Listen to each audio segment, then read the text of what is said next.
Good morning students, welcome to our revision series. तो मैं हूं आपका भाई प्रिंस राज। तो जैसा कि हम लोगों का सिविक्स का रिवीजन सीरीज चल रहा था, तो हम लोग चैप्टर 3 के ऑब्जेक्टिव क्वेश्चंस तक कर चुके थे।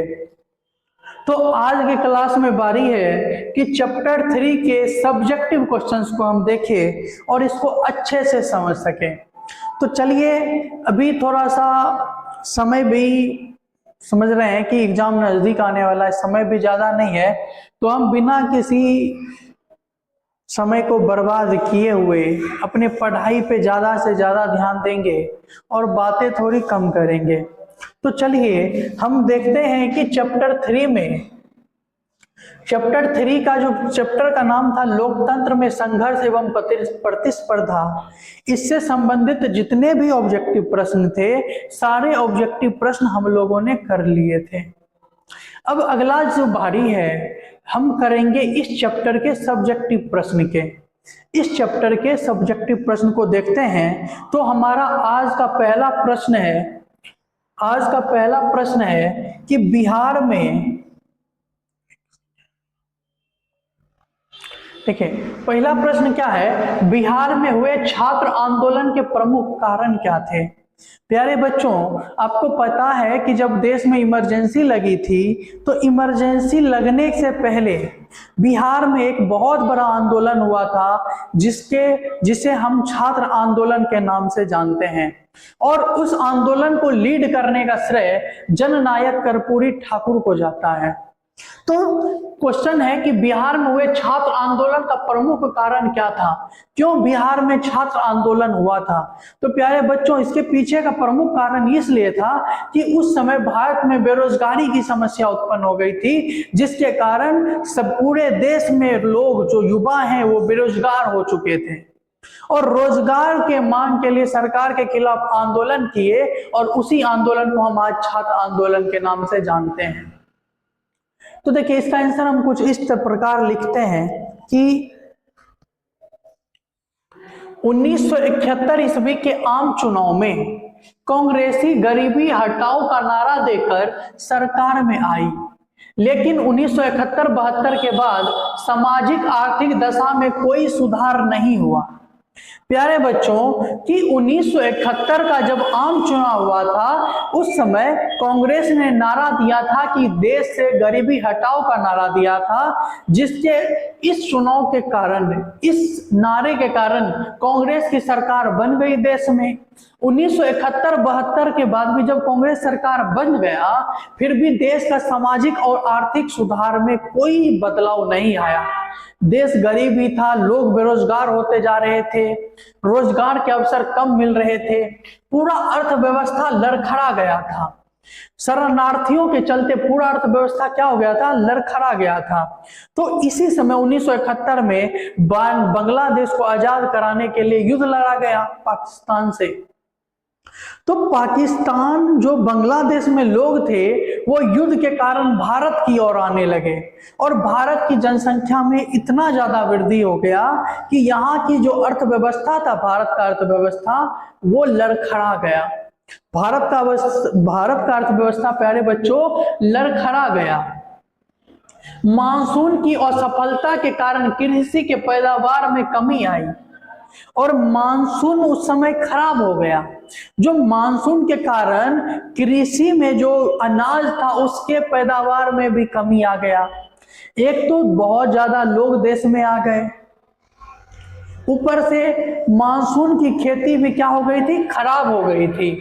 बेरोजगारी, भ्रष्टाचार, महंगाई बहुत अधिक बढ़ गई और इस समय में बेरोजगारी हो गया, भ्रष्टाचार हो गया, महंगाई हो गया, ये सब कुछ एकाएक अचानक से क्या हो गया, बढ़ गया।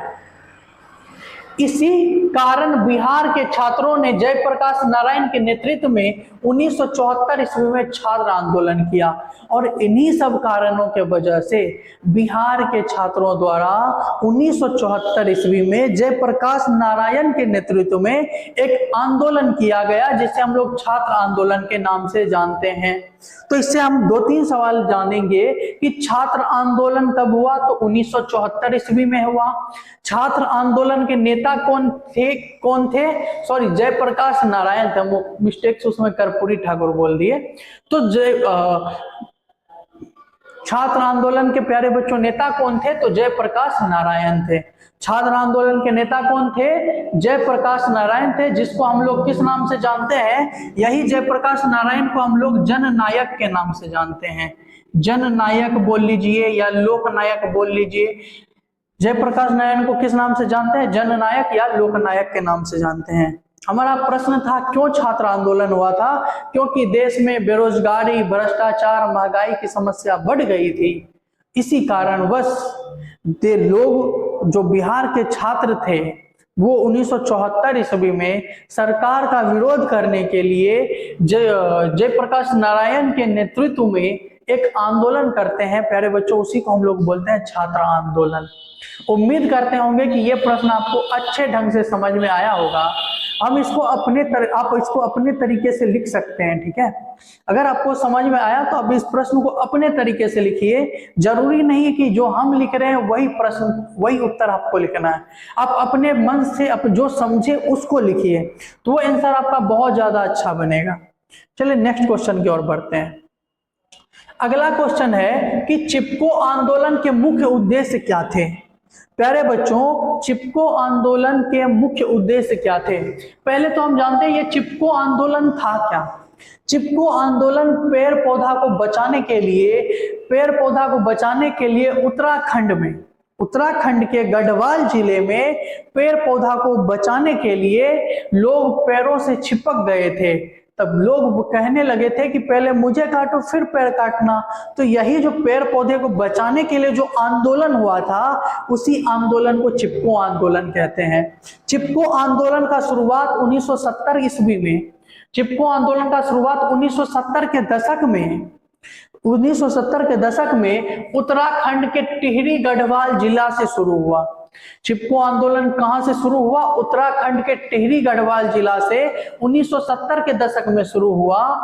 और इस आंदोलन के नेता, चिपको आंदोलन के नेता, प्यारे बच्चों चिपको आंदोलन के नेता कौन थे? इसका जवाब आपको कमेंट में डालना है, क्योंकि ये ऑब्जेक्टिव प्रश्न में हम आपको करवा चुके हैं। आप कमेंट कीजिए कि चिपको आंदोलन के नेता कौन थे, ठीक है। तो ये उत्तराखंड के टिहरी गढ़वाल जिला से शुरू हुआ था। चिपको आंदोलन का मुख्य उद्देश्य, क्वेश्चन यही पूछा है कि चिपको आंदोलन का मुख्य उद्देश्य क्या था? चिपको आंदोलन का मुख्य उद्देश्य पेड़ पौधों को कटने से बचाना था। तो चिपको आंदोलन का मुख्य उद्देश्य था जंगल की कटाई का कोई भी ठेका बाहरी व्यक्तियों को नहीं दिया जाना चाहिए। उनकी मांग थी जल, जमीन जैसे प्राकृतिक संसाधनों पर स्थानीय लोगों का नियंत्रण होना चाहिए। तो उस समय सरकार क्या कर रही थी कि बाहरी लोगों को जंगल कटाई का ठेका दे रही थी, जो वहां के स्थानीय लोग नहीं चाहते थे। वह चाहते थे कि प्रकृति से जुड़ा जितना भी सब वस्तु है, प्रकृति से जुड़ा जितना भी क्षेत्र है वो स्थानीय लोगों के नियंत्रण में होना चाहिए। तो इसका मुख्य उद्देश्य यही था कि पेड़ पौधों या जंगलों को कटाई से रोकना था, ठीक है। उम्मीद करते हैं ये दूसरा प्रश्न भी आपको अच्छे से समझ में आ गया होगा। हम बढ़ते अपने तीसरे प्रश्न की ओर। हमारा तीसरा प्रश्न है स्वतंत्र राजनीतिक संगठन कौन होता है? देखिए, स्वतंत्र राजनीतिक संगठन का मतलब कोई ऐसा संगठन जो राजनीति से जुड़ा हुआ हो, उसको राजनीतिक संगठन कहते हैं। परंतु यहाँ पूछा है कि स्वतंत्र राजनीतिक संगठन कौन होता है। तो प्यारे बच्चों, स्वतंत्र राजनीतिक संगठन की बात करें तो विभिन्न समूह दलगत राजनीति से अलग होकर जब अपने आंदोलन को व्यापक प्रसार हेतु जनता को एकजुट करते हैं तो उसे स्वतंत्र राजनीतिक संगठन कहा जाता है। जब कोई विभिन्न समूह दल से अलग होकर, किससे अलग होकर? दल से अलग होकर, दलगत राजनीति से अलग होकर, कोई समूह है वो दलगत राजनीति से अलग हो गया, दलगत राजनीति से किसी भी पार्टी से नहीं जुड़ा हुआ है, दलगत राजनीति से अलग होकर जब अपने आंदोलन को व्यापक प्रसार के लिए, बहुत बड़े मात्रा में प्रसार के लिए जनता को एकजुट करते हैं, आम जनता को अपने साथ जोड़ते हैं, तो उसे ही हम क्या बोलते हैं, स्वतंत्र राजनीतिक संगठन कहा जाता है। वैसा संगठन जो स्वतंत्रता पूर्वक काम करे, किसी दल के साथ जुड़ा हुआ ना हो, वह अपने प्रसार को व्यापक करने के लिए अपने साथ लोगों को जोड़ते हैं, तो ऐसे संगठन को हम लोग प्यारे बच्चों स्वतंत्र राजनीतिक संगठन कहा जाता है। ऐसे संगठन को स्वतंत्र राजनीतिक संगठन कहा जाता है। तो यहाँ आपको तीसरा क्वेश्चन भी अच्छे से समझ में आ गया होगा। तो ये बहुत ही इजी है, अगर आया तो हम इस तरह लिख सकते हैं कि वैसा संगठन जो किसी भी दलों से अलग होकर खुद के व्यापक प्रचार के लिए लोगों को जमा करती है, लोगों को एकजुट करती है, तो ऐसे संगठन को स्वतंत्र राजनीतिक संगठन का दर्जा दिया जाता है या स्वतंत्र राजनीतिक संगठन कहा जाता है। चलिए नेक्स्ट क्वेश्चन की ओर बढ़ते हैं कि नेक्स्ट क्वेश्चन है कि भारतीय किसान यूनियन की मुख्य मांगे क्या थी। भारतीय किसान यूनियन का मुख्य मांग क्या क्या था। तो इसका आंसर है कि भारतीय किसान यूनियन के मुख्य मांगे निम्नलिखित थी। पहला मांग क्या था, गन्ना और गेहूं के सरकारी खरीद मूल्य को बढ़ोतरी हो करना। तो जो था भारतीय किसान यूनियन, ये आंदोलन कर रहे थे। भारतीय किसान यूनियन के लोग क्या कर रहे थे, आंदोलन कर रहे थे, जिसके नेता कौन थे बताइए। भारतीय किसान यूनियन के नेता कौन थे, महेंद्र सिंह टिकैत। कौन थे, महेंद्र सिंह टिकैत थे भारतीय किसान यूनियन के नेता। और भारतीय किसान यूनियन का मुख्य जो मांग था, वो पहला मांग था कि गन्ना और गेहूं के सरकारी दरों में क्या होना चाहिए, बढ़ोतरी होना चाहिए। प्यारे बच्चों, पहला मांग यही था कि गन्ना और गेहूं की सरकारी खरीद मूल्य में क्या होना चाहिए, बढ़ोतरी होना चाहिए।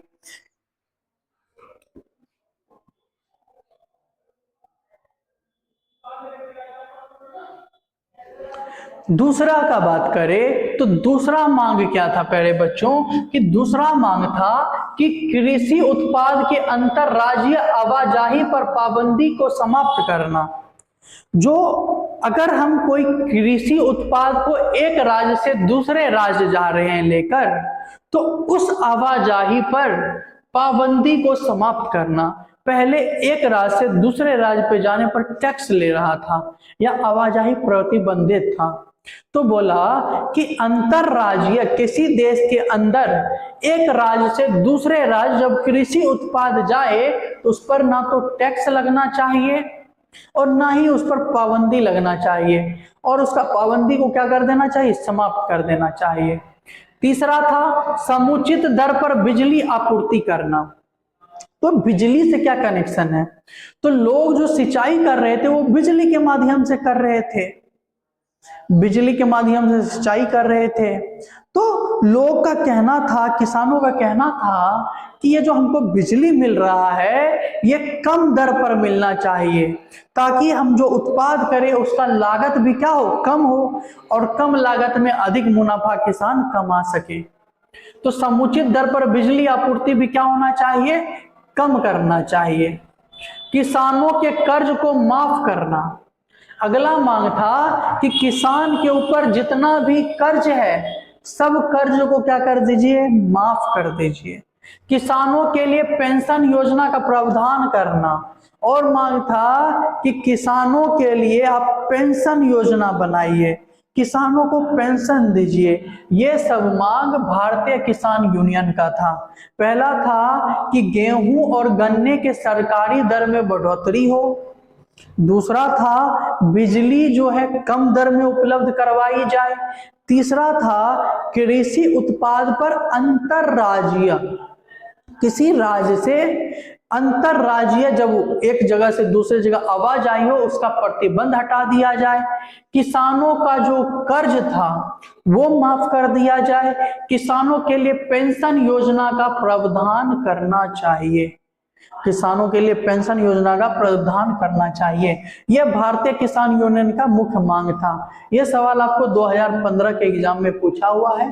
तो चलिए नेक्स्ट सवाल की ओर बढ़ते हैं। हमारा अगला सवाल है कि सूचना के अधिकार आंदोलन के मुख्य उद्देश्य क्या थे। प्यारे बच्चों, हम पढ़े थे सूचना का अधिकार अधिनियम।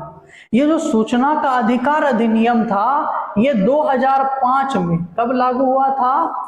2005 में इसका कानून बन गया था। सूचना का अधिकार अधिनियम कब कानून बना? तो प्यारे बच्चों 2005 में बना।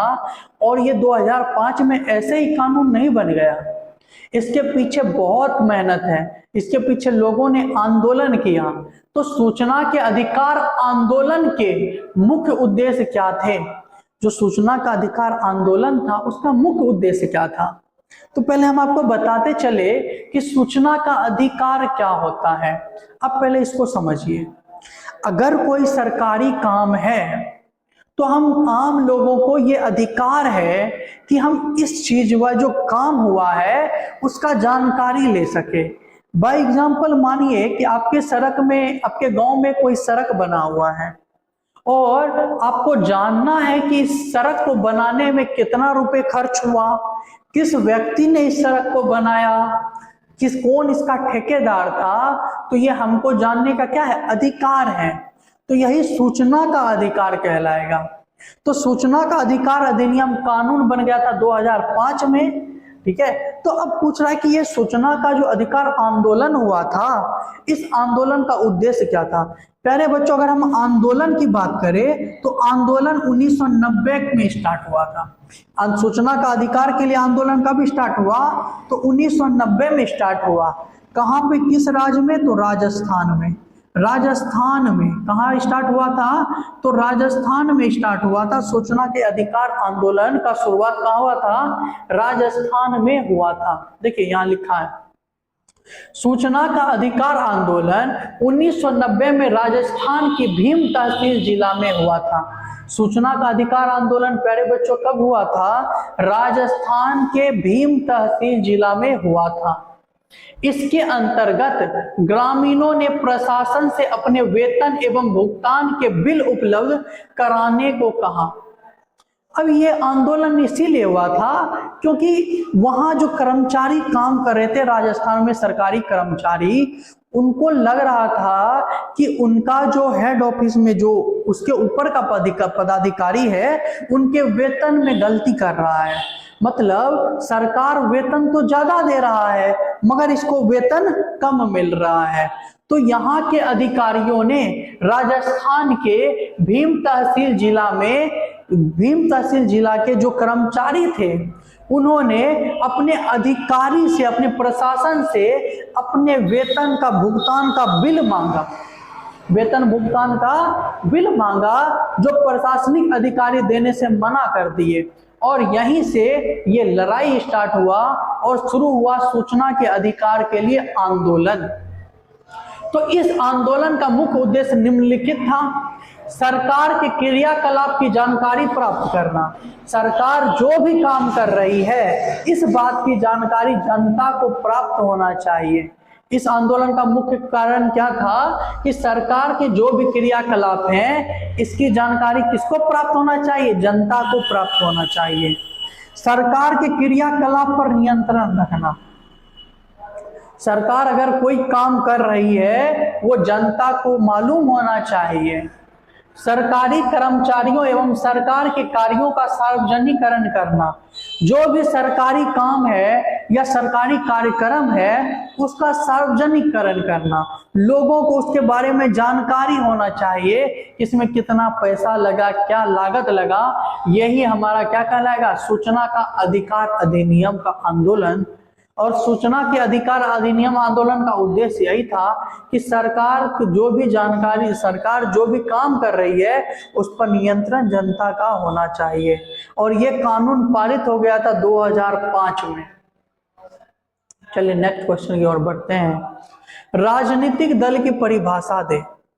राजनीतिक दल की परिभाषा दे। प्यारे बच्चों, राजनीतिक दल किसे कहते हैं? देखिए बहुत बार क्वेश्चन पूछा है 14, 15 और 20 में। तो राजनीतिक दल की परिभाषा में ऐसे लिखेंगे: लोगों का ऐसा समूह जिसका उद्देश्य सत्ता प्राप्त करना या सत्ता को प्रभावित करना होता है। लोगों का वैसा समूह जिसका उद्देश्य क्या हो, सत्ता को प्रभावित करना हो या सत्ता प्राप्त करना हो। राजनीतिक दल में क्या है, सभी राजनीतिक दल को रहता है कि हम सत्ता में बैठ जाए या सत्ता में आ जाए। तो लोगों का ऐसा समूह जिसका उद्देश्य क्या हो, सत्ता प्राप्त करना या सत्ता को प्रभावित करना होता है, उसे ही प्यारे बच्चों हम राजनीतिक दल कहते हैं। ये बहुत ही आसान परिभाषा है कि लोगों का वैसा समूह जो सत्ता प्राप्त करना चाहता हो या सत्ता प्रभावित करना चाहता हो, उसे राजनीतिक दल कहा जाता है। चलिए अगला क्वेश्चन की ओर बढ़ते हैं। नेक्स्ट सवाल है, किस आधार पर आप कह सकते हैं कि राजनीतिक दल जनता एवं सरकार के बीच कड़ी का काम करती है? ऐसा कौन सा कारण है जो हम बोलते हैं कि राजनीतिक दल जो है वो जनता और सत्ता के बीच कड़ी का काम करती है, जनता और सत्ता को आपस में जोड़ती है? तो इसका जवाब ऐसे लिखना है कि राजनीतिक दल जनता की समस्याओं और आवश्यकताओं को सरकार के सामने रखते हैं और सरकार की कल्याणकारी योजनाओं और कार्यक्रमों का जनता तक पहुंचाते हैं। इसलिए कहा जाता है कि राजनीतिक दल सरकार एवं जनता के बीच कड़ी का काम करती है। अगर सरकार कोई योजना लाया या लोगों का कोई समस्या है तो उसको सरकार तक पहुंचाने का काम करता है वो राजनीतिक दल करता है। देखिए सरकार जब बनता है, सत्ता दो तरह के होते हैं। सत्ता प्यारे बच्चों दो तरह के, एक होता है पक्ष जो सत्ता में होता है, एक होता है विपक्ष। एक कौन होता है, विपक्ष, जो विपक्ष में रहता है और विपक्ष का भूमिका निभाता है। देखिए सरकार कोई योजना लाया, ठीक है, उसका जानकारी लोगों तक पहुंचाने का काम, और सरकार जनता की समस्या को सत्ता तक पहुंचाने का काम, ये जो काम करता है वो करता है राजनीतिक दल करता है। इसी से यह पता चलता, इसलिए कहा जाता है कि राजनीतिक दल सरकार एवं जनता के बीच कड़ी का काम करती है। जनता का जो समस्या वो सत्ता तक पहुंचाना, सत्ता से जो कार्यक्रम आया, सत्ता से जो लाभकारी चीज प्राप्त हुआ जनता को, जनता तक पहुंचाने का काम राजनीतिक दल के द्वारा किया जाता है। इसीलिए प्यारे बच्चों हम कह सकते हैं कि राजनीतिक दल जनता और सत्ता के बीच कड़ी का काम करती है। ठीक है, उम्मीद करते हैं ये सवाल भी आपको अच्छे से समझ में आ गया होगा। हम नेक्स्ट सवाल की ओर बढ़ते हैं। तो हमारा अगला सवाल देखिए, ये बहुत ही इंपॉर्टेंट सवाल है कि दल बदल कानून क्या है। देखिए हमारा पहला सवाल है कि दल बदल कानून क्या है। 12, 15, 17, 21 और 22 में ये सवाल पूछा जा चुका है। तो दल बदल कानून के बारे में हम क्या जानते हैं?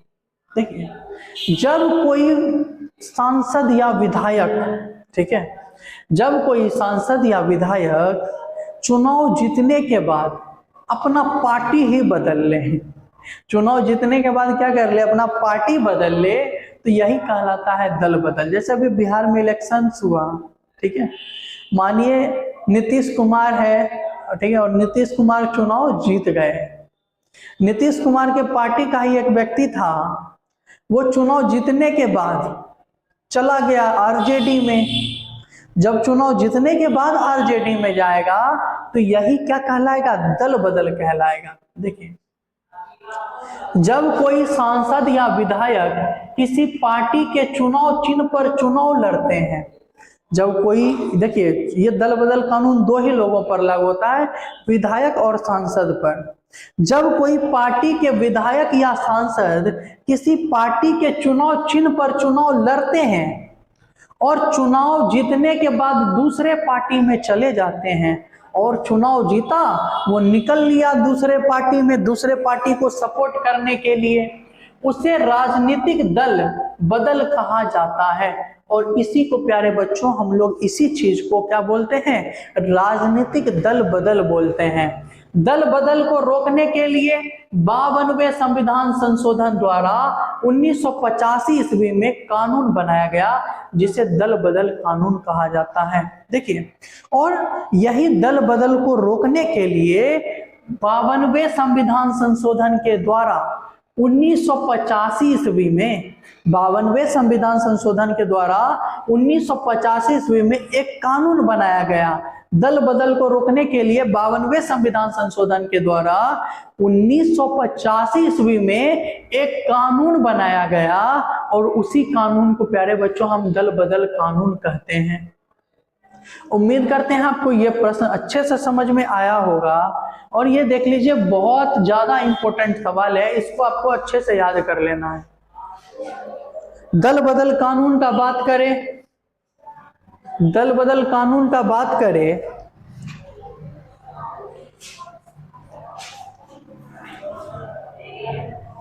दल बदल कानून का बात करें तो कोई व्यक्ति, कोई सांसद या विधायक, कोई सांसद या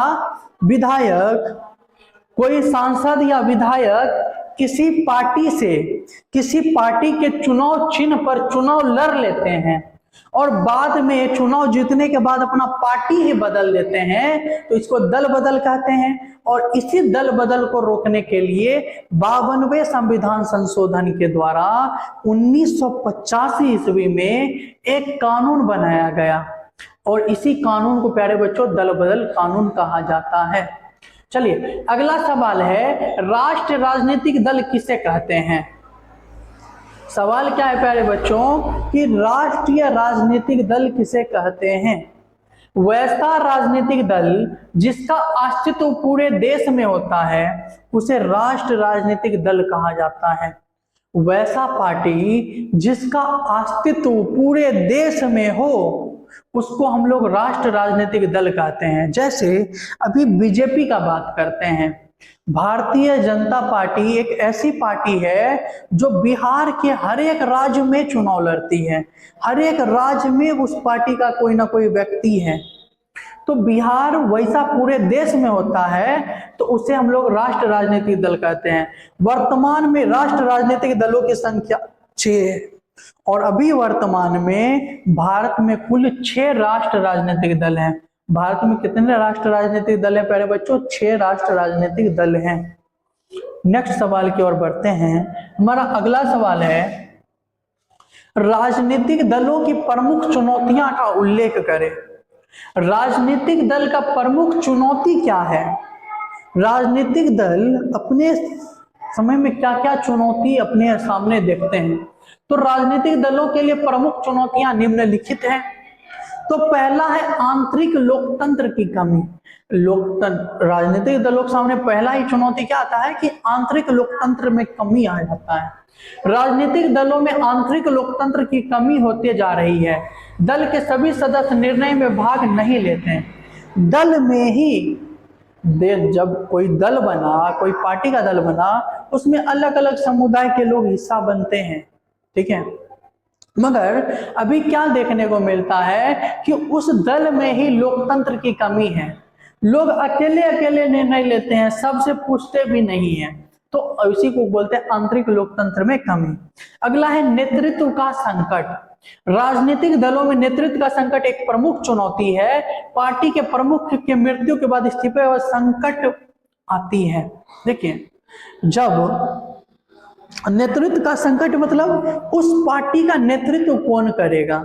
मानिए कोई अगर है, ठीक है, और वो अचानक से उनकी मृत्यु हो जाती है, उस पार्टी के बड़े नेता की, जो उसका नेता है उसकी मृत्यु हो जाती है, तो उस पार्टी पर संकट आ जाता है कि इसका नेतृत्व किसको सौंपा जाए, कैसे इस नेतृत्व को अच्छे हाथों में दिया जाए। तो यही 2 कारण देखेंगे, आंतरिक लोकतंत्र में कमी पहला चुनौती, दूसरा नेतृत्व में संकट, ये हुआ हमारा दूसरा चुनौती। चलिए हम अगले सवाल की ओर बढ़ते हैं। यहाँ तक 10 सवाल हो गए हमारे और 9 सवाल बचे हुए हैं, जिसको आज ही हमको करके यहाँ खत्म करना है इस चीज को। तो चलिए अगला सवाल है, भारत में राष्ट्र राजनीतिक दलों के नाम बताइए। बहुत ही इजी सवाल है। अभी बताया कि भारत में कुल 6 राष्ट्र राजनीतिक दल हैं। तो 6 का नाम, पहला भारतीय राष्ट्रीय कांग्रेस, दूसरा भारतीय जनता पार्टी, तीसरा आम आदमी पार्टी, बहुजन Samaj Party, Bharatiya Communist Party, National People's Party. ये 6 पार्टी राष्ट्र राजनीतिक दलों का दर्जा लेके बैठे हैं। पहला क्या है? भारतीय राष्ट्रीय कांग्रेस, बीजेपी, आम आदमी पार्टी, बहुजन Samaj Party, Bharatiya Communist party और नेशनल पीपल्स पार्टी। ये 6 पार्टी हैं जिसको राष्ट्रीय राजनीतिक दल का दर्जा मिला है। चलिए अगला सवाल की ओर बढ़ते हैं। हमारा अगला सवाल है जनता दल यूनाइटेड का परिचय दें। प्यारे बच्चों जेडीयू की बात करते हैं, जनता दल यूनाइटेड, इसको बोलते हैं जेडीयू। जेडीयू इसका सिंबल है तीर छाप। इसका सिंबल क्या है? तीर छाप। और अभी जेडीयू के सबसे बड़े नेता कौन है? नीतीश कुमार, जो हमारे बिहार के चीफ मिनिस्टर हैं। तो जेडीयू के बारे में जानेंगे। 1999 में शरद पवार, सॉरी यहां यादव नहीं होगा, शरद पवार होगा, शरद पवार। 1999 में शरद पवार के नेतृत्व में जनता दल यूनाइटेड का गठन हुआ। जनता दल यूनाइटेड का गठन 1999 ईस्वी में शरद पवार के द्वारा किया गया। बाद में समता पार्टी, एक और पार्टी थी जिसका नाम था समता पार्टी। तो बाद में जेडीयू के साथ मिल गया कौन? समता पार्टी। बाद में क्या हुआ? समता पार्टी का जनता दल यूनाइटेड में विलय हो गया और 1999 में जेडीयू का गठन हुआ और बाद में समता पार्टी को जनता दल यूनाइटेड में मिला लिया गया। जनता दल यूनाइटेड का चुनाव चिन्ह तीर छाप है। इस पार्टी का मुख्य उद्देश्य है समाजवाद की स्थापना कर सामाजिक समरसता में वृद्धि करना। इस पार्टी का मुख्य उद्देश्य क्या है? समाजवाद की स्थापना करना और सामाजिक समरसता में वृद्धि करना है। तो ये हम लिख देंगे जेडीयू के बारे में। जेडीयू का गठन 1999 ईस्वी में शरद पवार के द्वारा किया गया था। इस पार्टी में जेडीयू में समता पार्टी का विलय हुआ। इसका चुनाव चिन्ह तीर छाप है और इसका उद्देश्य लिख देंगे। अगला सवाल देखिए, दबाव समूह से आप क्या समझते हैं? देखिए 2018 और 19 में पूछा गया सवाल है कि दबाव समूह से क्या समझते हैं? वैसा संगठन जो किसी पर दबाव बनाए, उसी को हम लोग दबाव समूह कहते हैं। ठीक है, सिंपल भाषा में। देखिए समान आर्थिक हितों वाले वर्ग सरकार से अपनी मांगे मनवाने तथा हित पूरा करवाने के लिए संगठन बनाकर सरकार पर दबाव डालने का काम करता है। कोई समान आर्थिक हितों वाला वर्ग, कोई एक वर्ग है, वो सरकार से अपनी बात मनवाने के लिए सरकार पर दबाव बनाते हैं और काम करते हैं। इन्हें दबाव समूह कहते हैं। दबाव क्या है? सरकार पर दबाव डालने का काम करते हैं। वैसा वर्ग या वैसा समूह जो अपना काम करवाने के लिए या अपने हित के लिए सरकार पर दबाव बनाते हैं, सरकार पर दबाव डालने का काम करते हैं, इन्हें ही हम लोग प्यारे बच्चों दबाव समूह कहते हैं। इजी है, अच्छे से इसको याद कीजिएगा। जो सरकार, वैसा वर्ग जो सरकार पर दबाव बना दे उसको हम लोग दबाव समूह कहेंगे। नेक्स्ट सवाल देखिए, भारत में बहुदलीय प्रणाली,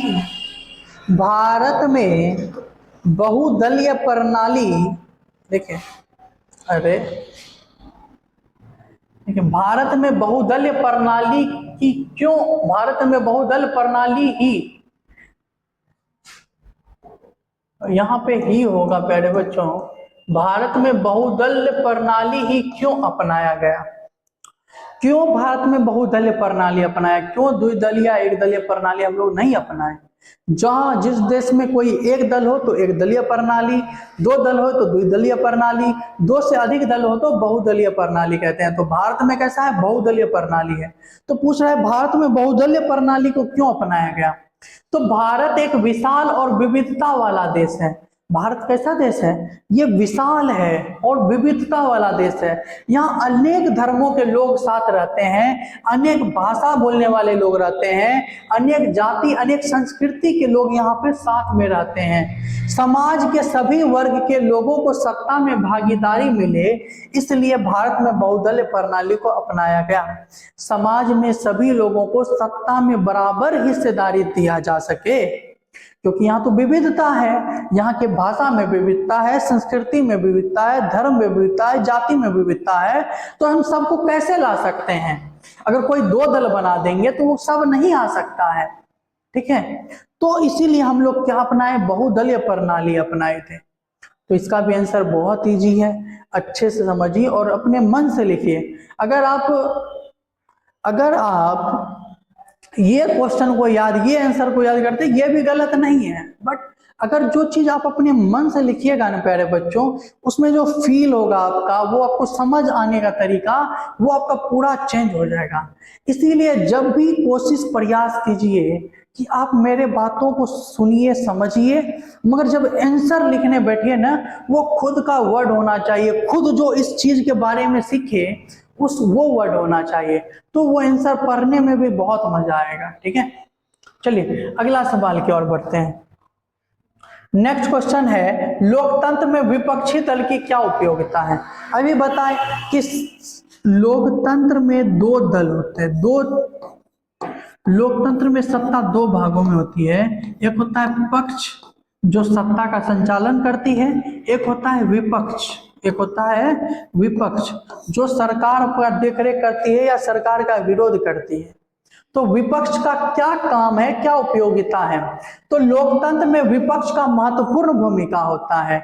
विपक्षी दल सरकार की आलोचना करके, सरकार के खिलाफ आंदोलन करके, सरकार से प्रश्न पूछकर सरकार पर नियंत्रण रखते हैं। देखिए विपक्षी जो दल होते हैं, जैसे अभी भारत में विपक्ष में कौन है? कांग्रेस है। देखते हैं अभी राहुल गांधी जो हैं वो सरकार से सवाल पूछते रहते हैं आए दिन। तो इससे क्या होता है कि सरकार पर नियंत्रण बना रहता है। अगर सरकार कोई गलत काम करेगा तो सवाल पूछेगा कौन? विपक्षी, और यही डर से सरकार गलत काम नहीं कर सकता है। तो विपक्षी दल जो महत्वपूर्ण भूमिका होता है, विपक्षी दल सरकार की आलोचना करते हैं, सरकार के खिलाफ आंदोलन करते हैं, सरकार से प्रश्न पूछकर सरकार पर नियंत्रण करते हैं। कानून और बजट के निर्माण में विपक्ष की महत्वपूर्ण भूमिका होती है। जब भी कोई कानून बनता है या जब भी देश का बजट अनाउंस होता है तो उसमें भी विपक्षी दल का महत्वपूर्ण योग्यता होता है। अगर कोई किसी को ज्यादा पैसा दे दिया गया तो विपक्षी दल उससे सवाल पूछेगा। ठीक है, तो ये भी इजी है। नेक्स्ट सवाल देखिए, गुप्त मतदान क्या होता है? गुप्त मतदान, अभी बिहार में मतदान का दौर था, मतदान खत्म हुआ, तो चलिए हम लोग जानते हैं कि गुप्त मतदान क्या होता है। तो गुप्त मतदान प्यारे बच्चों वह मतदान जिसमें मत देने की प्रक्रिया गुप्त होती है। मत देने की प्रक्रिया क्या हो? गुप्त हो, किसी को पता न चले कि हम किसको वोट दे रहे हैं। मत देने की प्रक्रिया गुप्त होती है, जिसमें सिर्फ मतदाता को पता होता है कि वह किसे मत दे रहा है, और उसमें सिर्फ जो वोट डाल रहा है उसी को ये बात की जानकारी होती है वह वोट किसको दे रहा है। तो उसे ही प्यारे बच्चों हम लोग गुप्त मतदान कहते हैं। ये भी इजी है। ठीक है, गुप्त मतलब छुपाना, जो डाल रहा है उसी को पता होगा कि सिर्फ हम किसको वोट दिए, तो उसी को हम लोग क्या बोलते हैं? गुप्त मतदान बोलते हैं। अगला देखो, नर्मदा बचाओ आंदोलन किसने और क्यों आरंभ किया? यह दीर्घ उत्तरीय में पूछा गया सवाल है कि नर्मदा बचाओ आंदोलन के बारे में। ये जो नर्मदा बचाओ आंदोलन है ये 1980 के दशक में शुरू हुआ था। देखिए 1980 के दशक में नर्मदा बचाओ आंदोलन स्वयंसेवी संगठनों ने प्रारंभ किया। कौन इसको चालू किए थे? स्वयंसेवी संगठन ने चालू किया था। नर्मदा घाटी परियोजना के तहत नर्मदा और उसकी सहायक नदियों पर 30 बड़े, 135 मंजिले और 300 छोटे बांध बनाने का प्रस्ताव सरकार द्वारा रखा गया। और जो नर्मदा नदी है, नर्मदा नदी पर छोटे छोटे बड़े 30 बड़े बांध, 135 मंजिले बांध और 300 छोटे बांध बनाने का प्रस्ताव पारित हुआ सरकार के द्वारा। अच्छा बताइए, कोई नदी के किनारे लोग रह रहा है, अगर वहां बांध बनाया जाएगा तो वो लोग को तो हटाया जाएगा। तो जब लोग वहां से हटेगा तो लोग को तो रहने के लिए जगह चाहिए ना। तो देखिए सरकार द्वारा प्रस्तावित बांधों के निर्माण से गुजरात, महाराष्ट्र और मध्य प्रदेश के 245 गांवों को डूबने की आशंका थी। अगर यह बांध बन जाता तो महाराष्ट्र, गुजरात, मध्य प्रदेश में लगभग 245 गांव डूब जाते। इसी कारण स्थानीय लोगों ने पुनर्वास का मुद्दा उठाकर बांध बनाने का विरोध किया और वहां के जो स्थानीय लोग थे, जो ये 245 गांव के लोग थे, ये सरकार से मांग करने लगे कि पहले हमको यहाँ से कहीं और बसाया जाए सुरक्षित स्थान पर, तब जाके इसका ये लोग इस तरह से ये मांग रखते हुए इस बांध का क्या करने लगे, विरोध करने लगे। अगला क्वेश्चन देखिए, राजनीतिक दल को लोकतंत्र का प्राण क्यों कहा जाता है? ये पूछा नहीं है, फिर भी पूछने का आशंका है कि राजनीतिक दलों को लोकतंत्र का प्राण क्यों कहा जाता है। राजनीतिक दलों को लोकतंत्र का प्राण कहा जाता है क्योंकि राजनीतिक दल लोकतंत्र का आधार स्तंभ होता है। राजनीतिक दल को लोकतंत्र का प्राण इसलिए कहा जाता है क्योंकि जो राजनीतिक दल होते हैं वो लोकतंत्र का आधार स्तंभ होता है। राजनीतिक दल की जनता का समर्थन प्राप्त करने के लिए नीतियां एवं कार्यक्रम तैयार करते हैं और राजनीतिक दल जनता का समर्थन प्राप्त करने के लिए अलग अलग नीतियां बनाती है, अपना नीतियां और कार्यक्रम तैयार करती है। इन्हीं नीतियों और कार्यक्रमों के आधार पर ये चुनाव भी लड़ते हैं और इन्हीं नीति, जो उसका नीति है, जो उस पार्टी का मुद्दा है, उसी मुद्दा के आधार पर ये अपना चुनाव लड़ते हैं, चुनाव भी लड़ते हैं। राजनीतिक दल चुनाव में बहुमत प्राप्त करके सरकार का निर्माण करते हैं और जो राजनीतिक दल होता है वो चुनाव में बहुमत प्राप्त कर खुद का सरकार बनाता है, सरकार का निर्माण करता है। जिस राजनीतिक दल को बहुमत प्राप्त नहीं होता है वो विपक्ष में बैठते हैं और जो राजनीतिक दल को मानिए कि बहुमत प्राप्त नहीं हुआ, वो हार गया, वो कहां बैठेगा, विपक्ष में बैठेगा, सरकार से सवाल पूछेगा, सरकार का विरोध करेगा, जिन्हें विपक्षी दल कहा जाता है। और जो विपक्ष में बैठते हैं उनको क्या बोलेंगे, विपक्षी दल। राजनीतिक दलों का एक प्रमुख कार्य है जनता और सरकार के बीच मध्यस्थता करना। राजनीतिक दल का एक और काम है कि वो जनता और सरकार के बीच मध्यस्थता करती है, जनता और सरकार को आपस में जोड़ती है। राजनीतिक दल ही जनता की समस्या और आवश्यकताओं को सरकार के सामने रखते हैं और जनता का जो समस्या है, जो आवश्यकता है, उसको सरकार के सामने रखने का काम राजनीतिक दल स्वयं करते हैं और सरकार की कल्याणकारी योजनाओं और कार्यक्रमों को जनता तक पहुंचाते हैं। पहले भी बताएं कि सरकार जो कार्यक्रम या योजनाएं लागू करती है उसको जनता तक पहुंचाने का काम कौन करता है, राजनीतिक दल करता है। और इन्हीं सब कारणों से हम कह सकते हैं कि राजनीतिक दल को लोकतंत्र का प्राण कहा जाता है। उम्मीद करते होंगे कि ये प्रश्न भी आपको समझ में आया होगा। चलिए, हमारा आज का लास्ट प्रश्न है कि राजनीतिक दलों के प्रमुख कार्यों को लिखें। यह हमारा लास्ट प्रश्न है। अगर इस चैप्टर की बात करें तो ये 19 प्रश्न ऐसे हैं जिसमें से आपको बहुत ज्यादा चांस है कि आपके एग्जाम में इसी से सवाल पूछे जाएंगे। तो राजनीतिक दल के प्रमुख कार्य की बात करते हैं तो राजनीतिक दल का काम है वो नीतियां और कार्यक्रम बनाता है, वो चुनाव लड़ता है। ठीक है, नीतियां एवं कार्यक्रम तय करना। राजनीतिक दल जनता का समर्थन प्राप्त करने के लिए खुद के लिए नीति बनाता है, कार्यक्रम तैयार करता है। लोकमत का निर्माण, लोकतंत्र में जनता की सहमति या समर्थन से ही सत्ता प्राप्त होता है। इसके लिए शासन की नीतियां पर लोकमत प्राप्त होता है और इस तरह के लोकमत का निर्माण राजनीतिक दल के द्वारा ही हो सकता है। देखिए, जो लोकतंत्र है, लोकतंत्र में कोई सत्ता में कैसे बैठेगा जब उसको लोग चुन के भेजेगा। तो इसीलिए लोकमत का निर्माण का भी कार्य कौन करता है, खुद राजनीतिक दल करता है। राजनीतिक प्रशिक्षण, राजनीतिक प्रशिक्षण मतलब जो राजनीतिक दल है वो लोगों को राजनीति सिखाते हैं। कैसे, कि हमको जानना है कि कैसे वोट दिया जाता है। वोट के पहले लोग क्या करते हैं, सिखाते हैं, देखिए ऐसे वोट दबाइएगा, वहां चेक कीजिएगा कि ये आया या नहीं आया, तो सिखाते हैं। तो इसी को बोलते हैं हम लोग राजनीतिक प्रशिक्षण। इसको पढ़ लीजिएगा। दलीय कार्य, और जो दल के काम होते हैं, एक दल का जो काम होता है वो सब काम कौन करता है, राजनीतिक दल स्वयं करता है। आप इस प्रश्न को एक बार अच्छे से पढ़ लीजिएगा तो आपको समझ में आ जाएगा। देखिए, अभी थोड़ा सा है क्या कि बहुत सारी बातें चल रही है, तो आज का क्लास यहीं पे रखते हैं और आपके चैप्टर 3 का सिविक्स का सिविक्स का चैप्टर 3 ये समाप्त हो गया। सिविक्स का चैप्टर 3 क्या हो गया? समाप्त हो गया। और अब हमारा जो अगला क्लास आएगा वो चैप्टर 4 के ऑब्जेक्टिव प्रश्न के साथ आएगा। सिविक्स में 5 चैप्टर है, हम लोग 3 तक कंप्लीट कर चुके हैं। अब अगला चौथा और 5वां आएगा, तो उसके लिए आप थोड़ा इंतजार कीजिएगा और हौसला बनाए रखिएगा। मन से पढ़िए और अच्छे से एग्जाम के लिए तैयारी कीजिए, क्योंकि एग्जाम का क्या हुआ है प्यारे बच्चों, बहुत कम समय बचा हुआ है। ठीक है, अच्छे से पढ़िए, मन से पढ़िए। ठीक है, हम आपके साथ खड़े हैं, आप पढ़िए। तो चलिए आज का क्लास यहीं पे समाप्त करते हैं। आज के लिए इतना ही। जय हिंद, जय भारत।